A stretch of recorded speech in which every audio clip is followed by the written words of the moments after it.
আমাদের গ্রামে দেখা যায় যে অনেক বড় গরু, অনুমান নাই যে গরুটার ওজন কত কেজি হবে, কেউ জানেও না। একটা কৃমির ট্যাবলেট আইনা গরুর খাওয়াই দিছে। একটা ট্যাবলেট আপনি খাওয়াচ্ছেন, আপনি কি জানেন আপনার গরুর ওজন কত?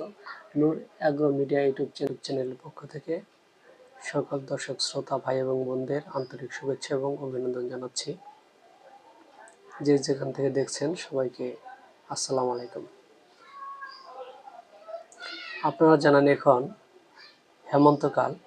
আজ 22 নভেম্বর 2024, 7ই অগ্রহায়ণ 1431 খ্রিস্টাব্দ, রোজ শুক্রবার। এখন যেহেতু হেমন্তকাল চলতেছে, শীতের অনেকটাই শীত শুরু হয়ে গেছে, সামনে আরও কঠিন শীত আসতেছে। তো শীতের আগে আমরা যারা গবাদি পশু লালন পালন করি, যারা এই সেক্টরের সাথে জড়িত, আমরা জানি আমাদের নিজের চাইতে গবাদি পশুকে অনেক বেশি আদর যত্ন করে আমরা গবাদি পশু লালন পালন করে থাকি। অনেক সময় এমনও লোক আছে যারা নিজের চাইতেও গবাদি পশুর প্রতি অনেক বেশি খেয়াল রাখেন, এমনও খামারি ভাই আছেন। এর জন্য আপনাদের গবাদি পশুগুলা যাতে শীতের মধ্যে ভালো থাকে, সেই জন্য আজকে 2-4টি কথা বলবো। সেটা হলো, যেহেতু সামনে শীতকাল এবং অলরেডি শীতকাল শুরু হয়ে গেছে এখন, এর জন্য আমাদের যেটা করতে হবে, আপনার গবাদি পশুটিকে আপনি যে ভালো জানেন যে কৃমিমুক্ত করেছেন কিনা। আমরা জানি গবাদি পশুর আমাদের দেশের প্রাকৃতিক পরিবেশের সাথে যেটা সবচেয়ে বড় সমস্যা, সেটা হচ্ছে কৃমি। আমাদের গবাদি পশু মাঠে ঘাটে, রাস্তাঘাটে বিভিন্ন জায়গায় ঘাস খাওয়ার জন্য আমরা দিয়ে থাকি। সেজন্য গবাদি পশু মানে বাহিরের বিভিন্ন ময়লাযুক্ত ঘাস খাওয়ার কারণে মানে কৃমির প্রকোপটা একটু বেশি। এই জন্য আমাদের গবাদি পশুকে যত দ্রুত সম্ভব কৃমিমুক্ত করা উচিত। কৃমির মধ্যে গোল কৃমি, সুতা কৃমি, বক্র কৃমি, ফিতা কৃমি, এর মধ্যে সমস্ত কৃমি অত্যন্ত ক্ষতিকর। কৃমিকে অন্তঃপরজীবী বা প্যারাসাইট বলা হয়ে থাকে। এই প্যারাসাইট যে ডিজিজগুলো হয়, এর মধ্যে আমরা যদি নিয়মিত কৃমিমুক্ত গরুকে না করি, তাহলে বিভিন্ন সমস্যা হয়। যেমন গবাদি পশুর যে শরীরের পশম আছে, উস্কো খুস্কো হয়ে যায়।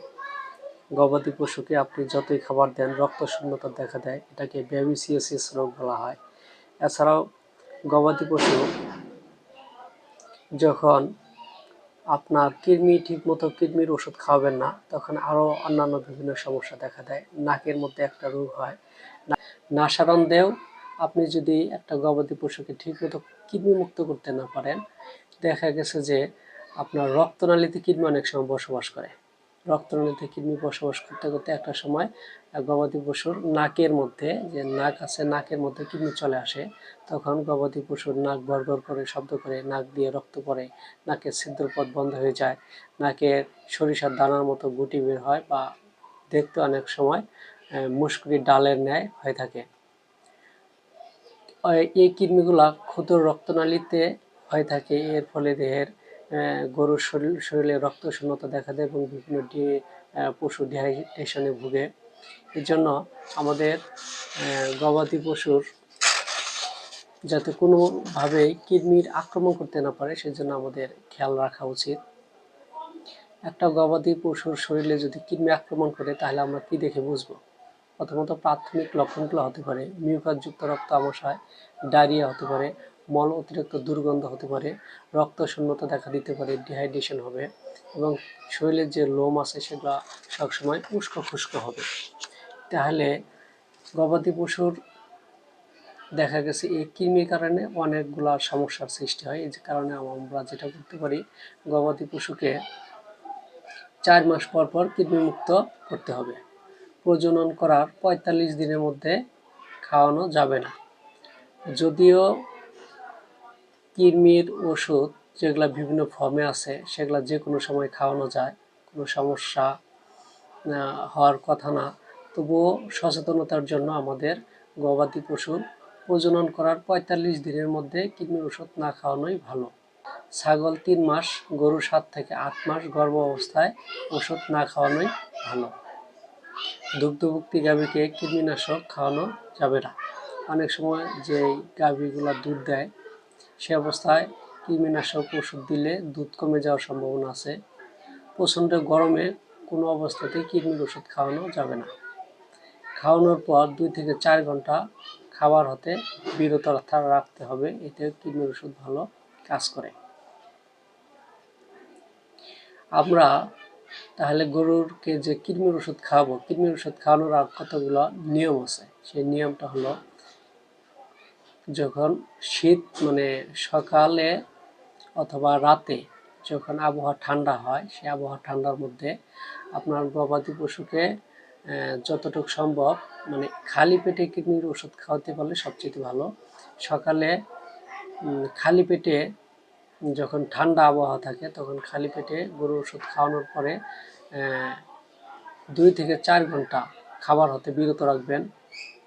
এবং যদি ছোট বাছুর হয়, জন্মের 7 দিন পরেই গরুকে কৃমিমুক্ত করা দরকার, কারণ আমাদের দেশের গরুতে যেহেতু অতিরিক্ত কৃমি আক্রমণ করে, এই জন্য গবাদি পশুর বাচ্চা জন্মের 7 দিনের মধ্যে কৃমিমুক্ত করা উচিত। গবাদি পশুর বাচ্চাকে কম পাওয়ারের কৃমির ওষুধ যেগুলা অ্যালবেন্ডাজল গ্রুপের ওষুধ যেগুলো আছে, বিভিন্ন টাইপের ওষুধ আছে, সেগুলো আপনি খাওয়াতে পারেন। উদাহরণ দিয়ে যদি বলি, আপনার উদাহরণ দিয়ে না বলাই ভালো, এখানে ওষুধের নাম বলতে হয়। অ্যালবেন্ডাজল গ্রুপের যে কোনো ওষুধ আপনি খাওয়াতে পারেন, অথবা ফ্যানবেন্ডাজল গ্রুপের ওষুধ খাওয়াতে পারেন, অথবা আপনার লিকুইড আকারে পাওয়া যায় নাইট্রোক্সেনিল গ্রুপের যে কোনো ওষুধ খাওয়াতে পারেন।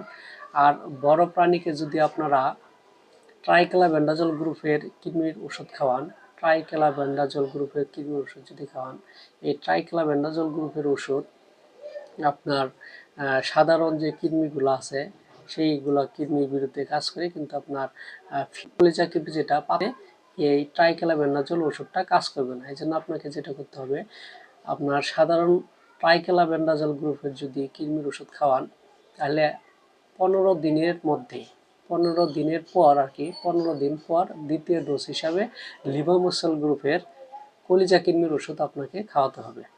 আর যদি ট্রাইক্লোবেন্ডাজল এবং লিভামিজল গ্রুপের ওষুধ আপনি খাওয়ান, যেমন আছে এলটিভেট, পেন্টুয়াম, এগুলো ওষুধ যদি আপনার গরুকে দেন, বড় গরুর ক্ষেত্রে 75 কেজির জন্য একটা ট্যাবলেট। একটা জিনিস মনে রাখতে হবে, 75 কেজির জন্য একটা ট্যাবলেট। এখন আপনার গরুর ওজন যদি হয় 75 গরুর ওজন হচ্ছে 170 কেজি, এখন আপনি কী করবেন?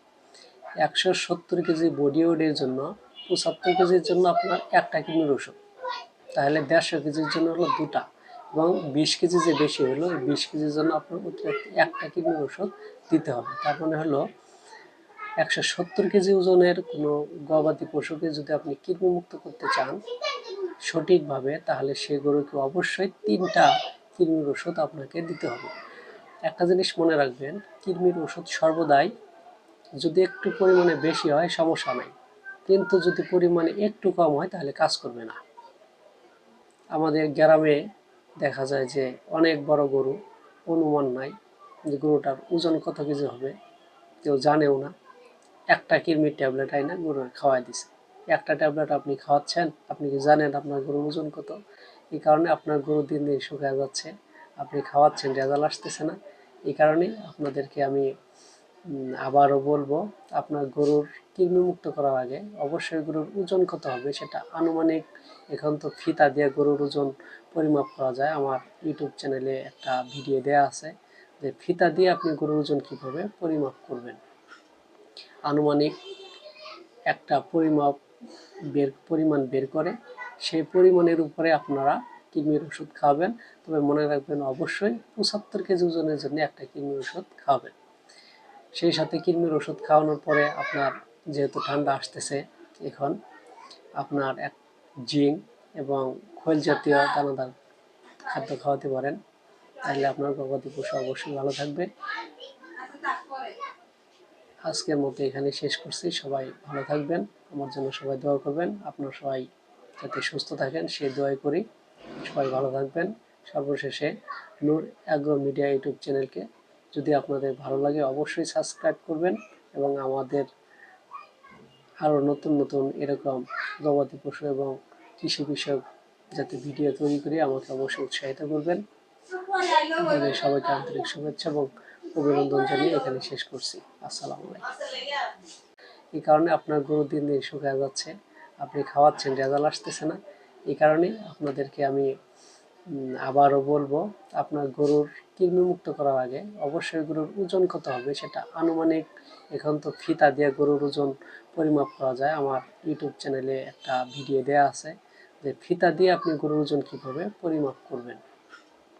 আনুমানিক একটা পরিমাণ বের করে সেই পরিমাণের উপরে আপনারা কৃমির ওষুধ খাওয়াবেন। তবে মনে রাখবেন অবশ্যই 75 কেজি ওজনের জন্য একটা কৃমির ওষুধ খাওয়াবেন। সেই সাথে কৃমির ওষুধ খাওয়ানোর পরে আপনার যেহেতু ঠান্ডা আসতেছে, এখন আপনার এক জিঙ্ক এবং খৈল জাতীয় দানাদার খাদ্য খাওয়াতে পারেন, তাহলে আপনার গবাদি পশু অবশ্যই ভালো থাকবে। আজকের মতো এখানে শেষ করছি। সবাই ভালো থাকবেন, আমার জন্য সবাই দোয়া করবেন, আপনারা সবাই যাতে সুস্থ থাকেন সেই দোয়াই করি। সবাই ভালো থাকবেন। সর্বশেষে নূর অ্যাগ্রো মিডিয়া ইউটিউব চ্যানেলকে যদি আপনাদের ভালো লাগে অবশ্যই সাবস্ক্রাইব করবেন এবং আমাদের আরও নতুন নতুন এরকম গবাদি পশু এবং কৃষি বিষয়ক যাতে ভিডিও তৈরি করি আমাকে অবশ্যই উৎসাহিত করবেন। আপনাদের সবাইকে আন্তরিক শুভেচ্ছা এবং অভিনন্দন জানিয়ে এখানে শেষ করছি। আসসালামু আলাইকুম।